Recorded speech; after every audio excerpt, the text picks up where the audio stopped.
জয় রাধে। আমরা গতকাল গৌড়ীয় বৈষ্ণব আচার্যবর্য শ্রী শ্রী রূপ গোস্বামীপাদের বিখ্যাত গ্রন্থ শ্রী শ্রী ভক্তি রসামৃত সিন্ধু, যার মধ্যে ভক্তিতে প্রবেশ থেকে শুরু করে তার চরম পরিণতি কতদূর পর্যন্ত ব্যাপ্ত সে সম্বন্ধে উনি বিশেষভাবে আলোচনা করেছেন। সেখানে একটি শ্লোকে আমরা দেখতে পেলাম, অর্থটা কতখানি আপনি গ্রহণ করবেন। এই আলোচনাটা আমরা গতকাল করেছি, আপনারা যারা শুনেছেন।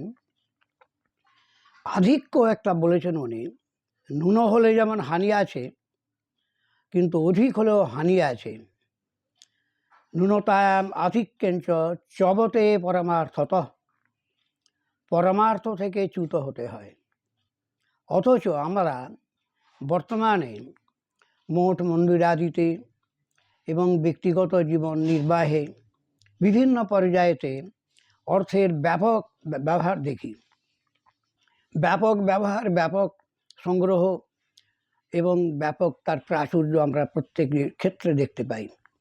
এটা অথচ আমরা সবাই বলি যে শ্রী রূপানুগা, আমরা রূপ গোস্বামীপাদের আনুগত্যে ধর্ম করছি।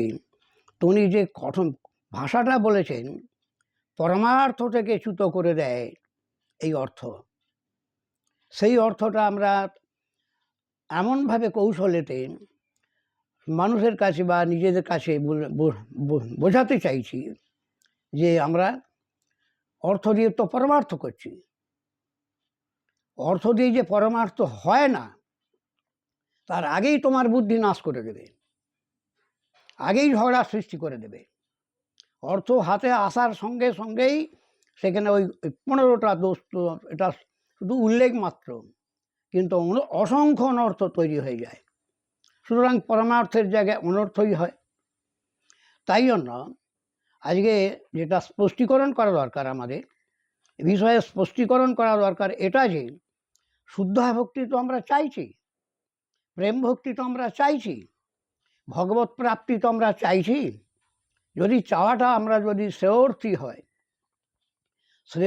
হয়, সেখানে অর্থ নামক অনর্থকে শ্রীকৃষ্ণ ভগবান তিনি বললেন, অর্থ নামক অনর্থকে দূর থেকে ত্যাগ করবেন। শ্রেয়র্থী ব্যক্তি, প্রেম ভক্তি কামী ব্যক্তি, ভগবত প্রাপ্তি যার ইচ্ছা আছে, ভগবত প্রাপ্তি ইচ্ছুক যে ব্যক্তি, দূর থেকে ত্যাগ করবেন। যেমন অর্থকে দূর থেকে ত্যাগ করবেন, তাহলে অর্থবান ব্যক্তিকেও ত্যাগ করতে হবে। অর্থবান ব্যক্তির সঙ্গটা আমাদের কি করে আমাদের সুগম করবে বা ভক্তি সহায়ক হবে?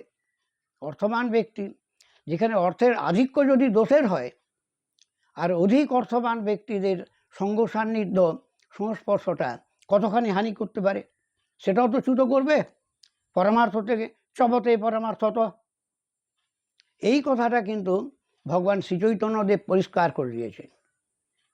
তিনি সমগ্র প্রেম ভক্তিকামী এবং ভগবত প্রাপ্তি করতে ইচ্ছুক যারা, শ্রেয়র্থী যাকে বলা হয়, তাদের ক্ষেত্রে তিনি বলেছেন যে নিষ্কিঞ্চন ভক্তি ব্যতীত কিছুতেই মায়াপারও হওয়া যায় না, আর প্রেম ভক্তি লাভও হয় না।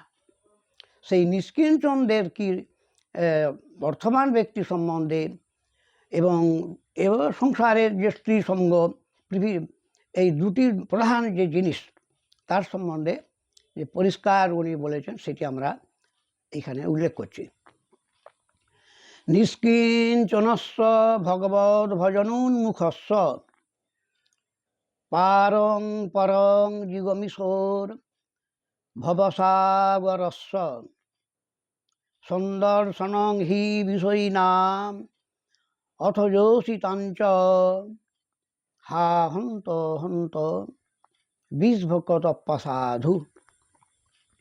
এই শ্লোকেতে ভগবান শ্রীচৈতন্যদেব স্বয়ং তিনি রাজা প্রতাপরুদ্রকে দর্শন দেবার ব্যাপারে ভট্টাচার্য যে উত্থাপন করেছিলেন প্রসঙ্গ, সেখানে তিনি এই কথা বলেছিলেন যে নিষ্কিঞ্চন যারা ভগবত ভজন উন্মুখ ব্যক্তি, সবচেয়ে বড় কথা, বিষয় ভোগে উন্মুখ একটা বিরাট সংখ্যা আছে আমাদের দেশে, সর্বত্র মায়ার জগতে। বিষয় ভোগে উন্মুখ আর ভগবত ভজনে উন্মুখ, এর জাতিটা আলাদা, এর সংখ্যার প্রশ্ন তো নয়। তো ভগবত ভজন উন্মুখ ব্যক্তি এবং জিগমেশ্বর ভবসাগরস্য পারং পরং, ভবসাগরের পরপারে যেটা ইচ্ছুক, যেখানে প্রেম ভক্তির রাজ্য, যেখানে ভগবত ধাম, ভগবত পরিকরদের নিয়ে ভগবত লীলারসের আস্বাদন হয়, সেটা হলো পরপারে আছে, এপারে তো নেই। তাদের জন্য দুটি জিনিসকে মহাপ্রভু কঠোরভাবে নিষেধ করেছেন। বিষয়ী নাম সন্দর্শনং এবং যশিতাং সন্দর্শনং। যশিত সন্দর্শনটাকে আমরা সবাই ঘৃণা করি এক বাক্যে, এ বিষয়ে কোনো ভুল নেই। গৃহী জ্যোতি বিরক্তি ব্যক্তি মাত্র, মানুষ মাত্রই যশিত সঙ্গকে দূর থেকে ত্যাগ করতে নির্দেশ করা হয় এবং করা হয়।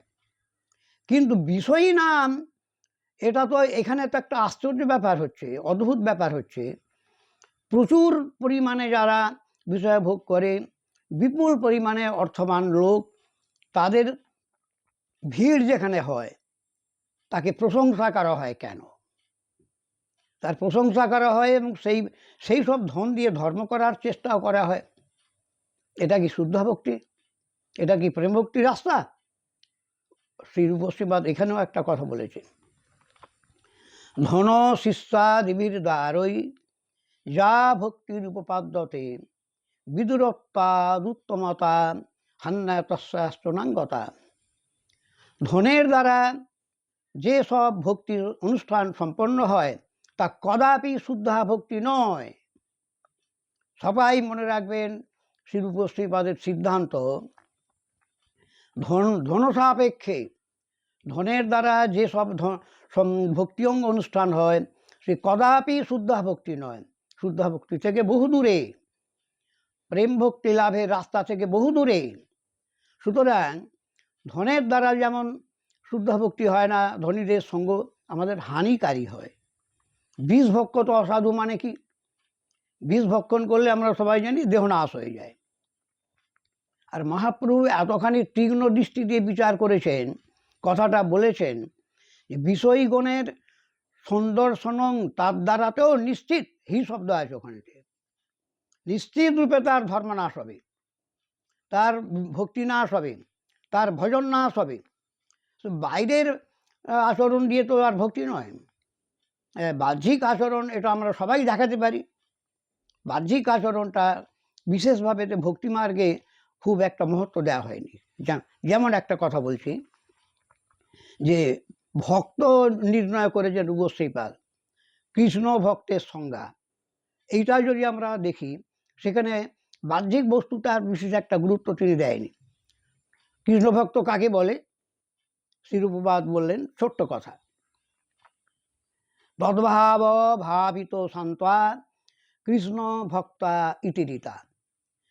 ভগবানের ভাবনা দ্বারা যার অন্তঃকরণ ভাবিত হয়, ভগবানের ভাবনা দ্বারা যার অন্তঃকরণ ভাবিত হয়, ভগবানকে নিয়েই যার ভাবনা চিন্তা, জীবন নির্বাহ, তাকে বলে কৃষ্ণ ভক্ত বা ভগবত ভক্ত। সুতরাং সেই রকমই এখানে ভক্তি অঙ্গ যাজনের ব্যাপারেতে মহাপ্রভু যে বললেন, ধনশালী ব্যক্তিদের সঙ্গ নিশ্চিত আপনার ধর্ম নাশ করবে, নিশ্চিত, কোনো ভুল নেই। আর স্ত্রীলোক তো করবেই, ওটা তো আমরা সবাই জানি, ওটা নিয়ে আমাদের ব্যাখ্যা করার দরকার হয় না। তাহলে ধনশালী ব্যক্তিদের নিয়ে যে আমরা ধর্ম করি এবং গৌরবের সঙ্গে আমরা করি শুধু নয়, এবং খুব একটা মনে করি যে হ্যাঁ আমরা ঠিক ধর্ম করছি। সুতরাং এই কথাটা আমাদের মনে রাখতে হবে। যদি আমরা রূপানুগা বলে নিজেকে ঘোষণা করতে চাই, হয় আমাদের ছাড়তে হবে কথাটা, রূপানুগা বা এই কথাটা ছাড়তে হবে, নয়তো যথার্থ রূপশ্রীবাদের যে সিদ্ধান্ত মার্গ, যে ধনশালী ব্যক্তি এবং ধনের আধিক্য যেখানে থাকবে, তাকে পরমার্থ থেকে চ্যুত হতে হয়। অতএব এই বিচার নিয়ে আমাদের এগোতে হবে যে পরমার্থ আমাদের তো প্রয়োজন। সুতরাং ধনশালী ব্যক্তির যেমন অর্থের প্রাচুর্য আমাদেরকে পরমার্থ থেকে চ্যুত করে, চপতে পরমার্থত, ধনশালী ব্যক্তিদের সঙ্গ সান্নিধ্য, ধনের দ্বারা যেসব ধর্ম অনুষ্ঠান হয় সেটাও কিন্তু পরমার্থ থেকে চ্যুত করে দেবে।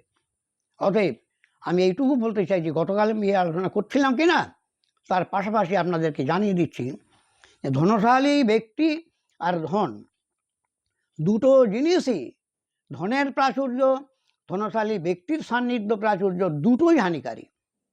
এবং আমরা অনেকে কৌশলে কি করি, ধন হাতে করে নিয়ে নিই, ধন গ্রহণ করিনি, কিন্তু কৌশলে আমরা প্রচুর পরিমাণে ধনশালী ব্যক্তিগণকে পোষণ করি, তাদের সান্নিধ্যে আমাদের জীবন নির্বাহ করি। এটাও তো ভয়ঙ্কর অনর্থ। সুতরাং এই সব মিলিয়ে আমরা বলতে চাইছি ধন এবং ধনশালী ব্যক্তি এদের সঙ্গ সান্নিধ্য থেকে শুদ্ধভাবে মুক্ত হয়ে শুদ্ধ যে অকিঞ্চনা ভক্তি, এই অকিঞ্চনা ভক্তি দ্বারাই প্রেম ভক্তি লাভ হয়। এরই নাম নিষ্কিঞ্চন ভক্তি, এর নাম অকিঞ্চন ভক্তি। জয় রাধে।